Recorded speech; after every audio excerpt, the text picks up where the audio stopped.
Hello दोस्तों। चलिए आज जान लेते हैं ओपन चैनल फ्लो और पाइप फ्लो में क्या डिफरेंस होता है। वो भी बैठ के आराम से अपने अपने घर और आपके साथ रहेंगे आपके अपने अविनाश सर। तो देर किस बात की है, फटाफट शुरू कर लेते हैं आज का लेक्चर। तो चलिए दोस्तों सीधा टू द पॉइंट बात करूंगा। हमने फोर्थ चैप्टर में पाइप फ्लो के बारे में बहुत कुछ जानकारी ली है।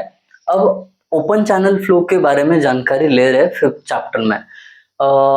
चांसेस है कि ये थ्योरी में डिफरेंशिएट करके पूछा जाए, तो आपके पास कुछ वैलिड पॉइंट्स होने चाहिए जिसके साथ आप डिफरेंशिएट कर सकोगे। और उससे भी आगे बढ़कर आपको पता होना चाहिए कि ओपन चैनल फ्लो में और पाइप फ्लो में असल में डिफरेंस होता क्या है।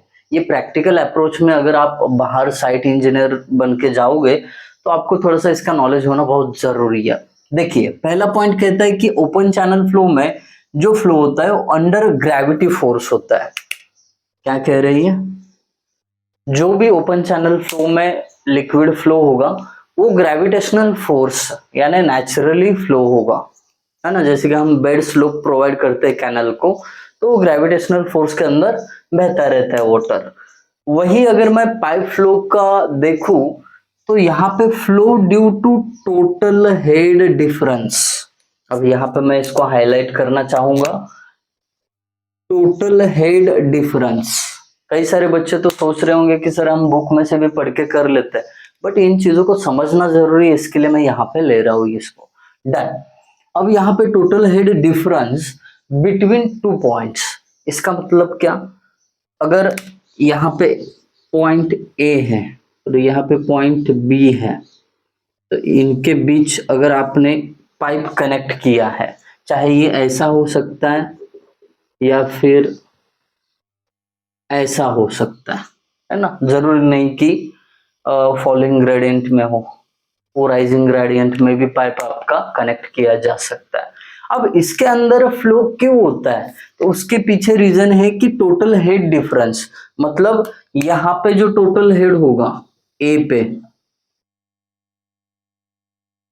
और यहाँ पे जो टोटल हेड होगा, ये दोनों में डिफरेंस होता है। अब आप पूछोगे कि सर टोटल हेड का मतलब क्या होता है? सेम चीज ना इसी राइजिंग ग्रेडियंट में भी अप्लाई होती है। अब टोटल हेड का मतलब क्या, मैं आपको समझा देता हूँ। जब हम बर्नौलीज थ्योरम पढ़ रहे थे तो उसमें ना हमने पहले Z1 प्लस, फिर उसके बाद P1 upon omega L plus V1 का स्क्वायर अपॉन 2G ऐसा देखा था। तो ये जो सब मिलके है ये पहले पॉइंट का हेड है यानी एनर्जी है। जैसे कि हेड की बात करो तो इसको डायटम हेड बोलते हैं, इसको प्रेशर हेड बोलते हैं और इसको वेलोसिटी हेड बोलते हैं। तो इनके टोटल हेड में और सेम थिंग वहां पे भी होगी, बस यहाँ पे P1 की जगह P2, Z1 की जगह Z2 आएगा। तो ये दो हेड्स है, इनके बीच अगर डिफरेंस होता है तो उसके कारण पाइप के अंदर फ्लो होता है। ज्यादा डीप जाके मैं बात कर रहा हूं इसलिए कि आप समझ जाओ ये पॉइंट एक्चुअल में है क्या। तो ये जो हेड डिफरेंस होता है इसके कारण यहाँ पे फ्लो होता है। अब आप पूछोगे कि सर ये हेड डिफरेंस आता क्यों है? ये जो हेड डिफरेंस है ये इसलिए आता है क्योंकि हम इस पाइप फ्लो के लिए बाहर से एक्सटर्नल फोर्स देते हैं in the form of pump.